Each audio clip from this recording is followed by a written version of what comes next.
Welcome to the Richard Robbins Show, where we coach you to greatness. Hey everyone, welcome to the show. Richard Robbins here, as always. Good to have you. Thank you for tuning in. I have today the CEO of the Toronto Regional Real Estate Board, which, by the way, is the largest real estate board in North America, has over 70,000 members and almost 90,000 members using their PropTechs, which is absolutely amazing. John's been in the real estate space basically forever, and we're going to have a really cool conversation. I want to talk to him about market, what's going on in the market. I want to talk to him about affordability. You know, what could we or should we be doing about affordability? Also talk about some surveys that John has done with people living in Toronto. In other words, are they staying? Do they want to get out? You're going to find that super, super interesting. And also we have a chat about AI as well. So please enjoy this wonderful conversation with John DiMichele. John, welcome to the show. First of all, thank you for having me. It's a real pleasure to be here. And I think we'll have some fun today. There's no doubt that, you're known very well, Richard, and I'm very happy to have had the opportunity to meet with you. And this is going to be great for me too. So thanks. Thank you. We are the largest board in the world. And that's probably because there aren't a lot of them in other parts of the world. But in North America, we used to be neck and neck with Miami. When I first started, they'd be up a couple thousand or a couple hundred, we would too. But we've just continually grown. And as the city has grown, as you know, Toronto is world class. It's I think the fourth largest city in North America now, surpassing Chicago. So, there's a lot of small centers in the United States, but they also have large MLSs. So with our MLS now, we serve over 90,000 since we've, onboarded all these other associations. But I know that Bright, which serves the Northeast, they have like 115,000 people that use their MLS system, I think across 7 states. And also the California regional MLS, that serves most of California, and they've got 100,000 people on there, but the associations are still independent. Right. I think that's the big deal, right? Is that they have, like, you got Bright MLS, but they have a number of associations that fall under Bright MLS. And I've always said that I don't know if the public realizes how organized real estate is in Canada compared to most other countries. And I've, had the good fortune, obviously, of traveling a lot all through Europe. They really don't have any. It's getting better, but there's really no organized, system, if you will, but they're moving in that direction. U.S. obviously is organized real estate, but I've always said in Canada, we're very blessed here, really to have such an organized real estate system where it's not all scattered. There's not, a whole bunch of MLSs in the same regional area, if you will, which makes it difficult because then you got to choose. And this is quite often the case in some of the U.S. states, is where you got to choose which MLS you want to belong to. Right. Or you have to be a member of several in order to get all the information. We were sort of like that years ago, but we started with, when I first started here, we had Brampton and Durham say we want to be part of the system. It just made a lot of sense. And then slowly people have started to realize that, the information, a realtor gets better served, it's less expensive, greater efficiencies, better for the consumer. But in the States, they do that with MLS, but still the associations want to stay a little.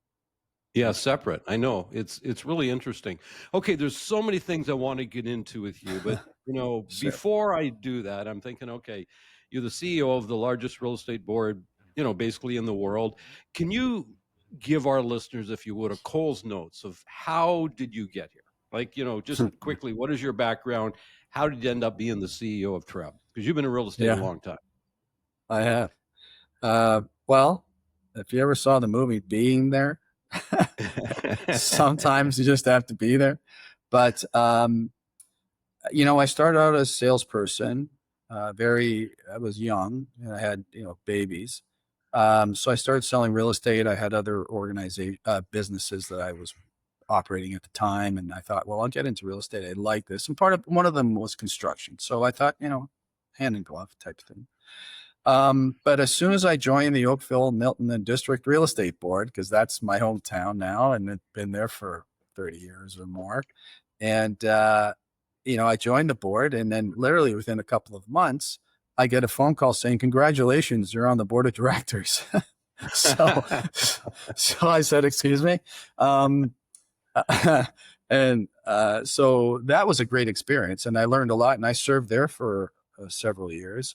And I joined Royal LePage as a salesperson. And at the time, Sherry Chris was the manager there. And Sherry, Right. has gone on to amazing things. Then I said, look, real estate's great, but I've got kids. I'd like to spend more time with them. Is there a job in management?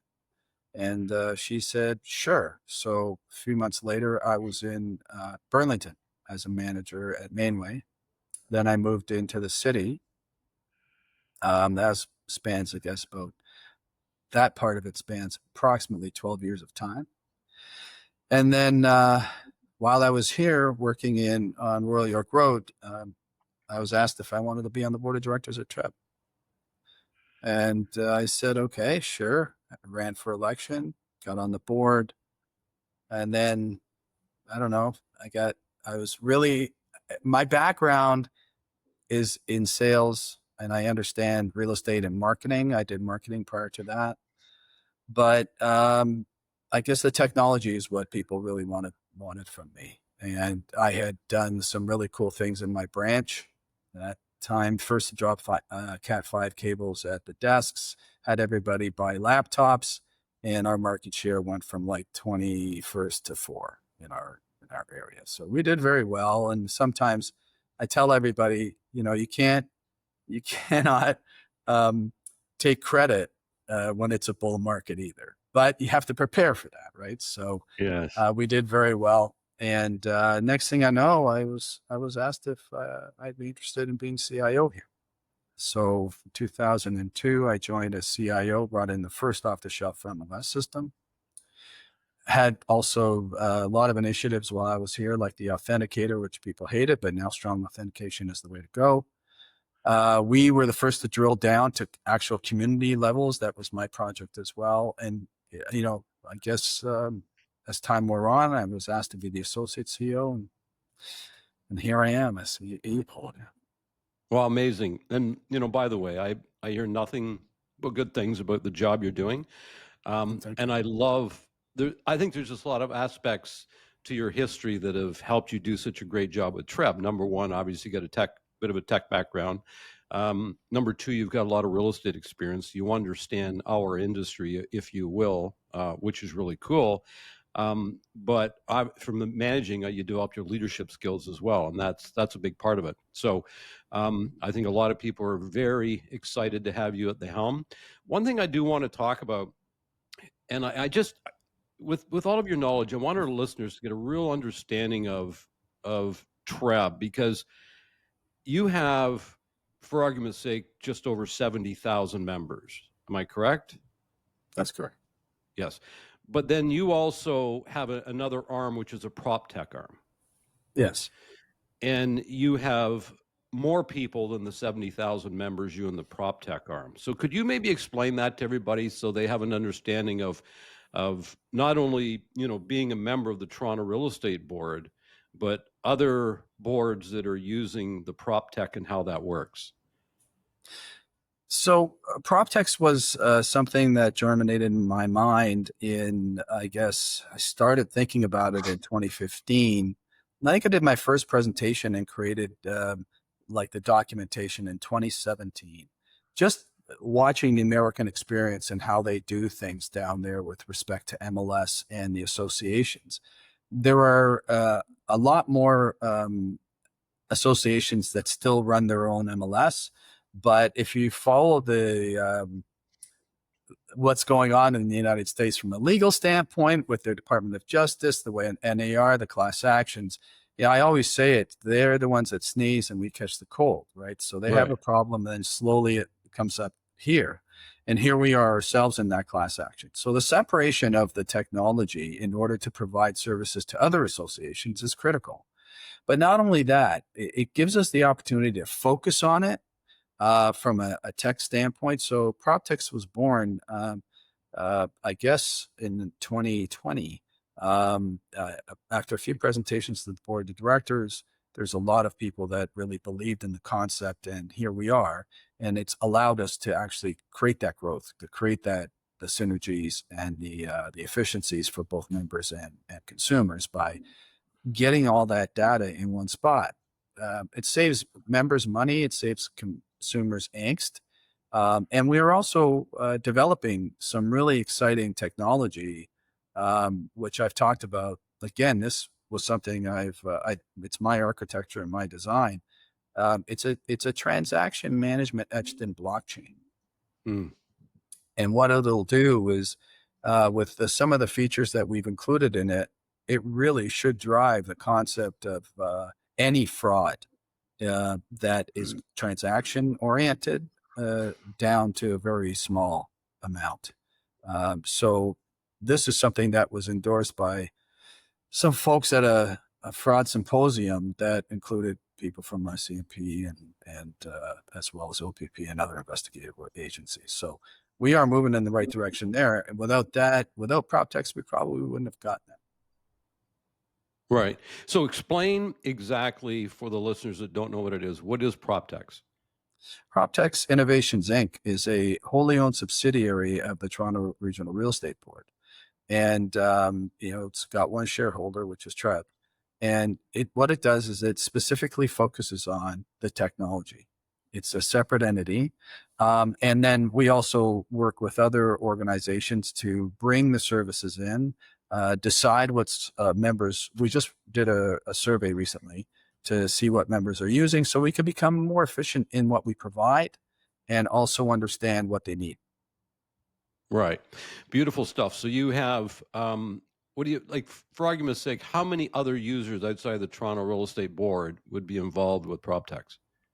I think we're up to about 90,000. So I would say around 20,000 other users 20,000 using our system. Yeah. Yeah, that's amazing. So let's talk. I want to talk about the real estate market. And Sure. obviously, you have your finger on the pulse. You know what's going on. And it's been really interesting. I've been in real estate for 40 years now. I started out selling, and then I had a brokerage, and then, of course, 26 years started this company. And I remember the 90s very clearly, right? 89, 90, 91, 92, 93, 94. And I'm seeing some similarities, but I'm also seeing some differences. So if we look at 2021 as an example, I think in Canada we had 667,000 sales, like biggest year by far we've ever had in Canadian history. As Benjamin Tall said, the economist with CIBC said, we're probably stealing from the future a little bit right now with all of these sales. And I think he was probably right. And then, we get in 2022, it started to slow down. Then if you look at, 23, 24, now into 25, the market's been a little bit off, but it's really been off in two major markets to a large degree, Ontario and British Columbia. And I know you're very familiar with what's going on here in Toronto, the greater Toronto area. So I'm curious, we're sitting here, we're getting towards the end of 2025. What do you foresee with the market? Like, where do you see this market going? Do you think we're going to see a correction next year and start going the other direction? What is your feelings on that? And I also want to talk to you about affordability, but that's another thing we'll get into in just a moment.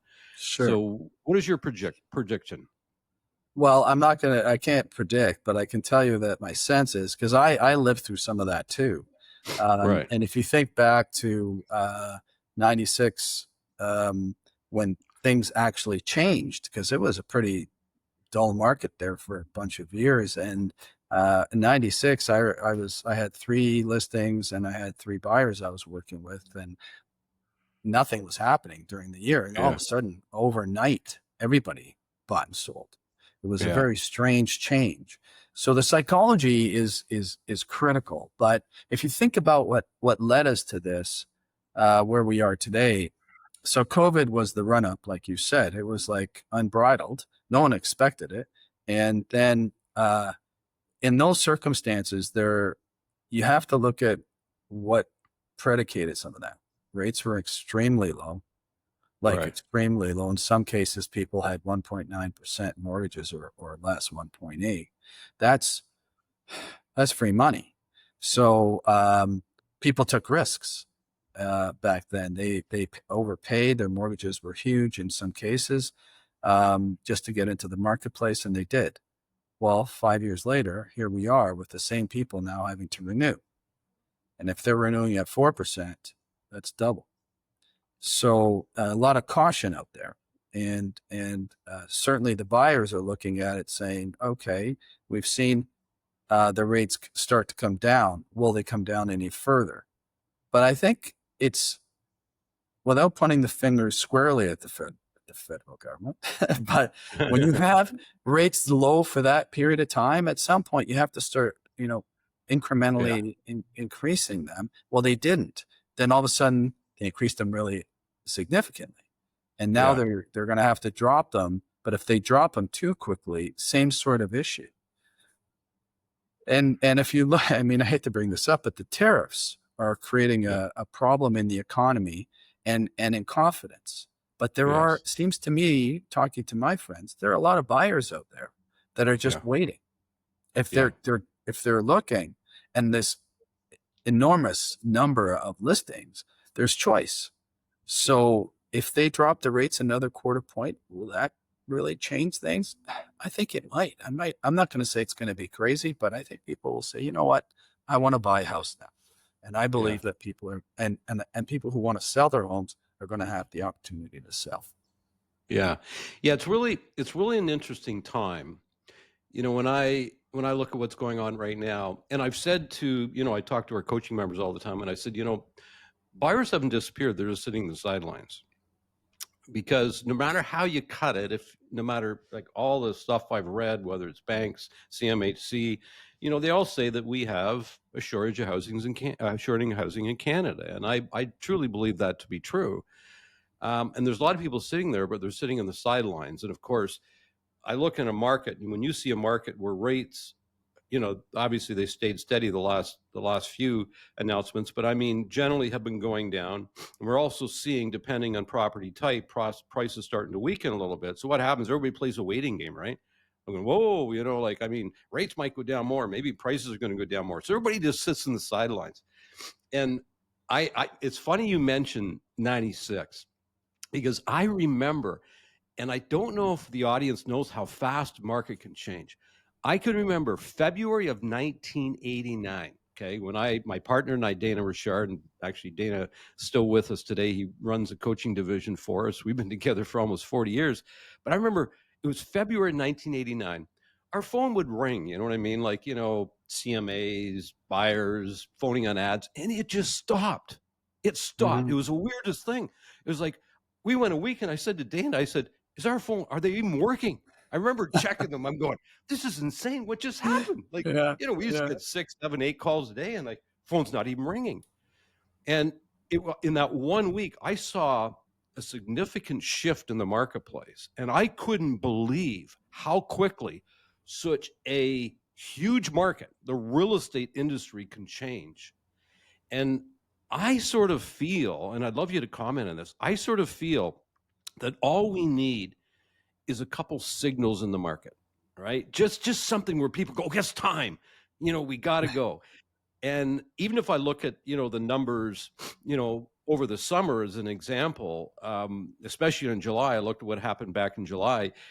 It was the third best month in the Toronto Real Estate Board in 2025, and the best July in many, many years. So I think there's some signals that are starting to take place. And all it takes is a couple little things, the media picks up on something, right? And all these people that are sort of sitting, hanging out, wondering what we should be doing, all of a sudden they go, oh, it's time. It's time. We better get in now. Looks like prices may be going up, right? Rates aren't going to go down anymore. And it can shift like in a matter of a week or 2 weeks. And it's like you talk about 96. Remember, one day there's nothing going on, and the next day you're, what the hell just happened? Yeah, that's really, really critical to try and understand that. And I don't know what it is that psychologically makes that happen. I just Mm-hmm. remember as a realtor when I was taking people around and I would show them a house and it would be perfect for them. And they said, no, we want to look at more. And all of a sudden that house sold. Yeah. They go, oh, damn, we missed it. And I said, Yeah. well, now what? Well, let's go look at houses. Now they're in a hurry. So I Yeah. have to run them through and they're going, oh, we don't want to miss another one. That mentality, I understand. But, I remember years ago, I was in a marketing course and someone told a story about how these scientists were doing studies on some remote island that was only populated by monkeys. And when they were actually eating their mangoes, the people doing the study, they would take the mango because some of them would be on the floor, take them to the water and wash them. Yeah. So apparently the monkeys saw them do that. So they started washing the mangoes too. Okay. Now it's called the 100th monkey theory. This is what I Mhm. remember. They say when the 100th monkey starts washing the mangoes, all of the monkeys on the island wash the mangoes. They don't have to see it. So something in the ether that I always know. stuck to me. And I thought, okay, that might explain some of this because I know. it's almost as if there's a mentality that says, okay, we got to get in the market now. I think patience is an issue right now. Everybody's being patient. And, there's a lot of bad news out there.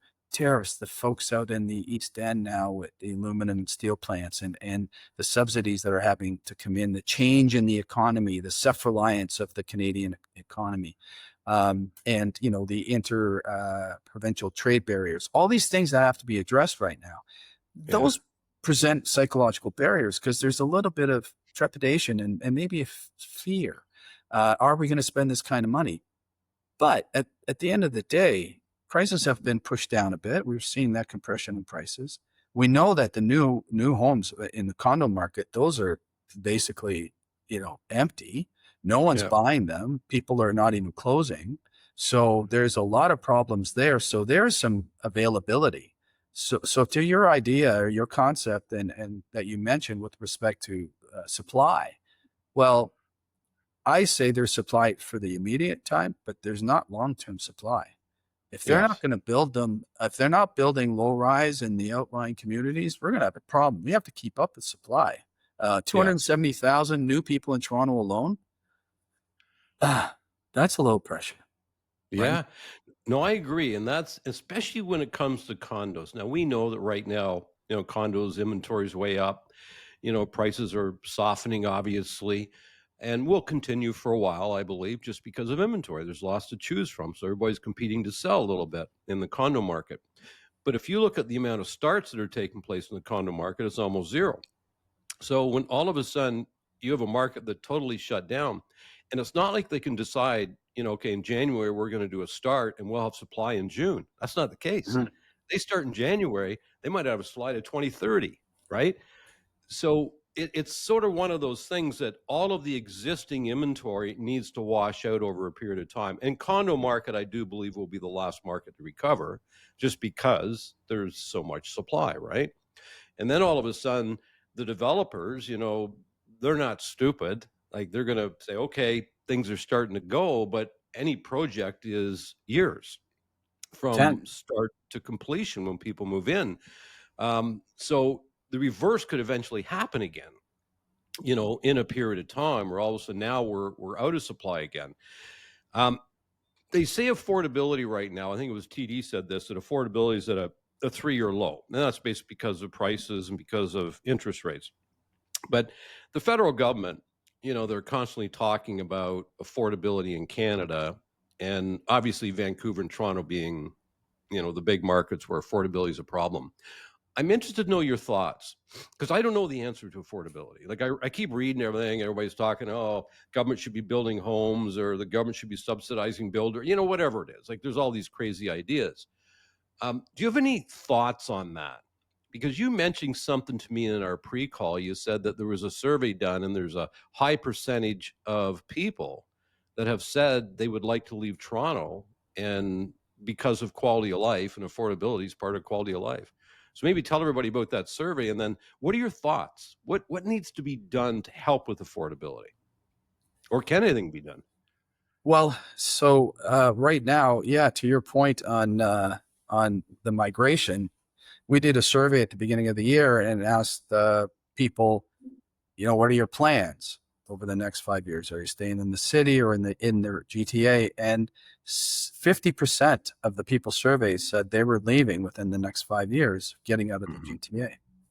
That was disturbing. But what was really disturbing is 72% of the people between 17 and 34, our talent, our youth, the young minds, they're saying 72% are saying they're leaving in the next 5 years too. That's a challenge. Why? Like you said, quality of life, a place for their kids to kick a ball in the backyard, some, an affordable lifestyle, these sort of things. This is a challenge. So if that's a fact, and we're actually seeing it, because even though our market is a little slower in the outlying communities, it's doing very well. Yes. So that's because people are going in and like, they're looking for lifestyle. They're looking for a change. The other thing I think that creates pressure on affordability here is, everybody needs to live close to the city because commuting is a nightmare, and that's not going away, right? I can't see them building, God bless them, but a tunnel under the 401. That to me is just, like I hope so, but they have to come up with solutions now. The LRT, the crosstown LRT, still isn't up and running. Now they're saying they have to replace tracks because they're 10 years old. All these things are causing, in my opinion, pressure on price. But with the condo market being where it is, and now most of that being converted into rentals, because rent is a lot more affordable than it is buying at this point in time. And so people are deciding I'd rather rent. And in fact, on our database, we're seeing that probably for the first time in a long time, rentals will outstrip the sales in terms of numbers. Yeah. So, but that's a natural, just like it is in other large major centers like New York City. I mean, most people rent there. You can't afford to buy. If you buy in Queens, right, or in New Jersey, right? So that's probably a kind of a peak for all of us, and as to where the future has to go, unless we figure out the transit component. Yeah. Well, transit's a disaster. Like traffic in Toronto now it's insane, right? It is absolutely insane. Like I obviously live just north of the city. I'm in Markham. And, I have to go downtown Toronto once in a while, but I must admit, I will avoid it at all costs if I possibly can, because there's no good time anymore. Yeah. And I've actually got to the point now, it was funny, I had my eyes lasered, I don't know, 6 or 8 months ago. So I had to go down to Hertzik, which is on Bloor Street. Right. And I said to my wife, I'm not going to drive down. I'm going to take an Uber, because at least I can sit in the back of an Uber and do a whole bunch of work, right? So that's what I started doing, because I had to go back a few times, to get the touch-ups and everything else. And I thought to myself, I might as well be productive. I'm going to sit somewhere for an hour and a half, right? Or an hour, or whatever the period of time is. So that's sort of my new thing. If I'm going downtown, I get a ride. I go, Smart. I'm not going to do it. Yeah. Smart. And I sit in the back, right? Have a little fun. I get a little work done, send some emails. In terms of affordability, do you think the government is going to do anything or can do anything about affordability? Supply and demand, right? That makes the difference. If you have more supply, prices come down, it becomes more affordable. Then we talk about interest rates. Do you have enough money to actually participate in the marketplace? I think the all governments could do a little bit better in releasing some of the land that they own in the major centers if they did that. We also have other constraints that are in place that probably are helping us, and we should really consider that. Like, the investor community really isn't here anymore, and that's a good thing for the communities and the people who live here. Yeah. Otherwise, the investors just come in and buy everything up, and that kind of puts pressure on it as well. There are large companies in the United States and in Canada that are actually buying up low-rise to the tune of, thousands of homes to rent. that changes the equation as well. And we're not Europe, where people will actually deed their rented house to their kids. They rent for generations, right? So that's not the way it works here. Here, it's the Canadian dream of homeownership, right? It's the first step to wealth, right? Yeah. So those are the kinds of things it's not just shelter, and it's a step to wealth. Yeah. No, I totally agree. And I guess here's what I think to myself, and I don't know, like, I know just enough to be dangerous about this, but I look at it, and Toronto, and you're in Toronto, so I know we're talking a lot about Toronto today, but Toronto is a world-class city. As you said, it's now the fourth largest city in North America. I think, what is it? New York's bigger, LA's bigger, Mexico City, I think, is the other one, isn't it? That's And then right. you got Toronto, right? And as you said, we just took over Chicago, right, as the fourth. And I'm not convinced that we can have affordability in terms of owning a house in Toronto. I just look at it and say, I don't know how that can happen, just like you said, New York. And maybe people that choose to live in these big cities, maybe they got to get comfortable with the fact that they're not going to own a house. Maybe they have to look at rental long term as an option if they want to live, in the big city of Toronto, because it does come with a lot of conveniences to live in Toronto. A lot of people maybe don't need to own a car, they can get to work easier. And I understand we got traffic and transit problems, but hopefully you're going to figure all that out. So in my own mind, I think to myself, like, maybe we're trying to solve a problem that'll never be solved just because of the size of the city. And the desire of people to want to live here. And I call it the Manhattanization of Toronto. Yeah. So just the same sort of idea. People work in the city, few people live, those that rent, but they have to commute. They commute to New Jersey, they commute to the island, they commute, even to the Northeast, right? So it's just the reality here that I remember when Mel Lastman said something like, Toronto's going to be a world-class city. And then someone came on right after that interview and said, yeah, be careful what you wish for. Because I think we are there. We are world-class, and we have world-class city problems now. And world-class cities, we have to come up with the solutions. The subway is great. I know we're building other opportunities there. But things like a 14-year turnaround for the Crosstown LRT is a problem.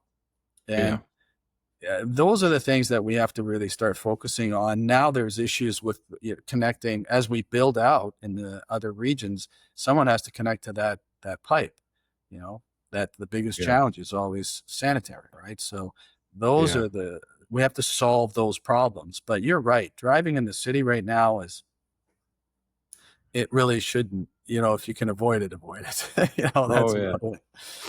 Yeah, I agree. So let's talk about AI.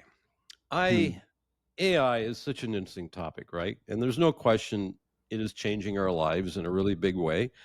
I use AI every day, right? Multiple times a day, to be honest with you. Like, I can get answers to things, and which is really good. I don't have to do as much thinking, which is good for me. I can just ask AI and get the answers. But in the whole real estate space, if you look at the real estate space, because a lot of agents are worried. They're going, oh, it's going to put us out of business. And,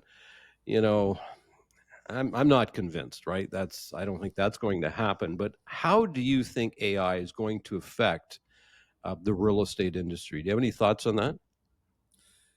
Sure. I mean, it's exciting to me. I was just looking at stuff. I'm doing a presentation at another event, and I was looking at my my first AI presentation, which was really the entirety it dealt with big data, because big data is the DNA of AI, right? Right. Without all that information, you have nothing. So, and it was 2015. So I've been sort of had my nose stuck in the AI world for quite some time, because I really believe that it's an amazing tool. So perspective is everything. If you're afraid of it, then it's like anything, right? But if you understand that it's an incredible incredibly powerful tool, just like, the first time they invented like a saw, right? Instead of a handsaw, we're talking about a skill saw. That changed life. And I think the same sort of thing. You're going to be much more efficient. There'll be real estate specific tools that we hope to introduce, which we have already a little bit in realm today. But you'll see much more exciting tools that will have an AI component that makes it easier and more accurate, but still needs human intervention. No matter what, it's great, but you always have to have human intervention. And I can tell now when someone writes me something that really came out of GPT. Yeah. But I guarantee you there is going to be software that's going to come out that says, oh, this is written by AI. Yeah. And so you'll know. And it'll be just a little widget that'll say this is an AI generated note. And then there'll be someone that's going to invent something that will try to cloak that, say, you can't tell. Right. So, I mean, there's going to be that transition, but I think that the specific AI tools are really going to help brokerages. I mean, we're looking at these things anyway, and members, and the consumer would still have to rely on something that realtors have, which is the data. But forget all of that. The one thing a consumer does not have is the knowledge that a trusted professional brings to the table. For instance, you might see online that a house down the road sold 6 months ago for $40,000 less than the house that you're looking at today. And you think that's a comparable, but the reality is that the only person that knows that house had a different problem would be the person who visited it. And that was a realtor. Right. Yeah. So the realtor has specialized knowledge in their daily business. It's their profession. Yeah. Right. So no matter what, in my opinion, and I've said this even way back when I was being told, oh, the internet's going to kill the realtor, I'd say, never going to happen. And I still believe that today. It's a tool. AI is going to be a tool. It's not going to do anything but help. I agree. I always say that AI plus HI, human intelligence, is a beautiful thing, right? Like, to me, you bring those two together and you got a beautiful thing. AI on its own is just a tool, but we need the human intelligence. And I just want the listeners to think about this. So if I go back, John, you'll remember these days, when I had my real estate brokerage in Unionville, we used to get from the Toronto Real Estate Board delivered to our office MLS books. Remember that? Yeah. MLS books. So imagine that. And before that, they were like, the inserts. Tear sheets. The tear sheets. That's right, tear sheets. Yeah. Imagine, for the listeners that have been in real estate for a long time, imagine that the most exciting day for us was getting the new MLS book, because in the front of the book, it had all the new listings, remember?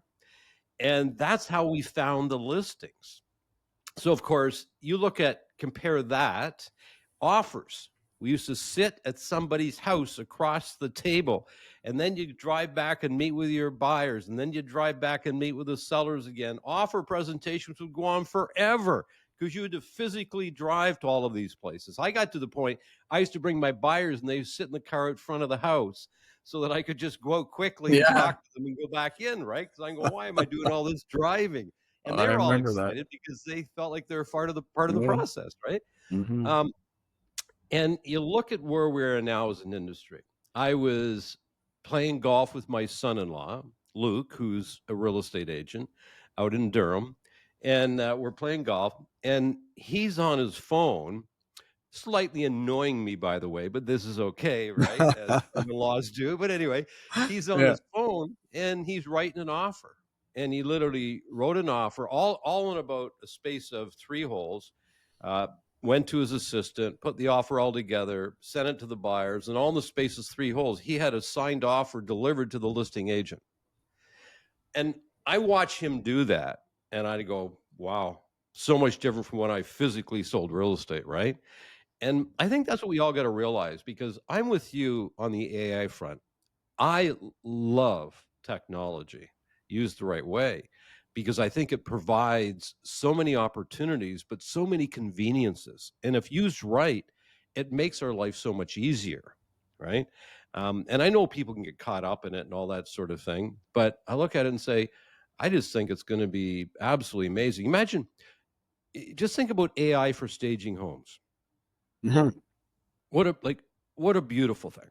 Like, now you can actually go on and you can look at a house and you can change everything around and make it the way you want it, make a decision on that house. Like, there's going to be, so many tools available to us that will help the realtor, the real estate agent, and really help the realtor, help buyers and sellers make decisions on things. So I think it's going to be just a beautiful thing.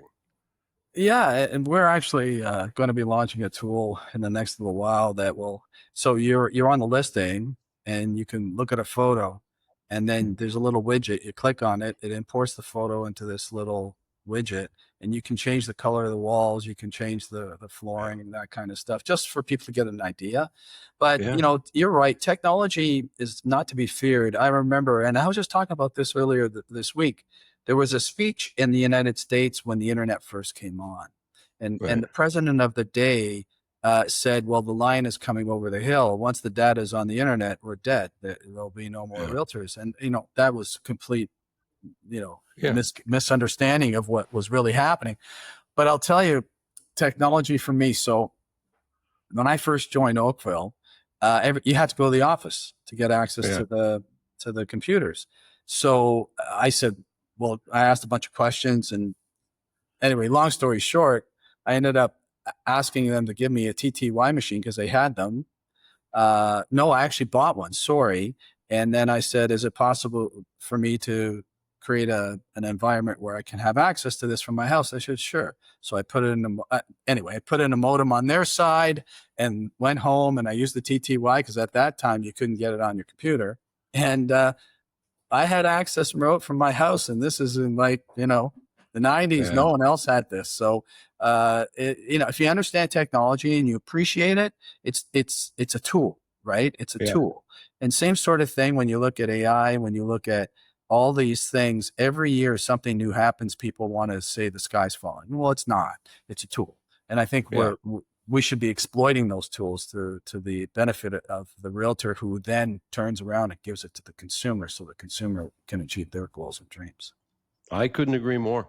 Make the consumer's life easier. That's our job, right? If you just wake up every day and think about that, how to make their life easier, whether it's buying or selling, and you're going to do extremely well, because that's all the consumer's looking for, is help me make a decision, make it really easy for me, don't complicate it, right?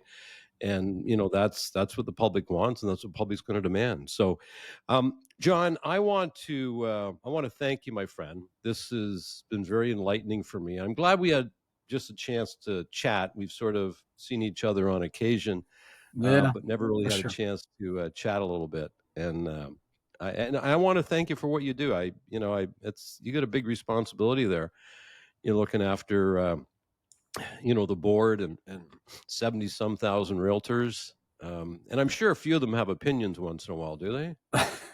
Yeah. Rightfully so, I suppose. Yeah. Yeah, Rightfully so. Well, thank exactly. you for having me, Richard. It was a pleasure for me too, and it was nice to get to know you a bit, and I'm sure we'll bump into each other again. So, really appreciate it.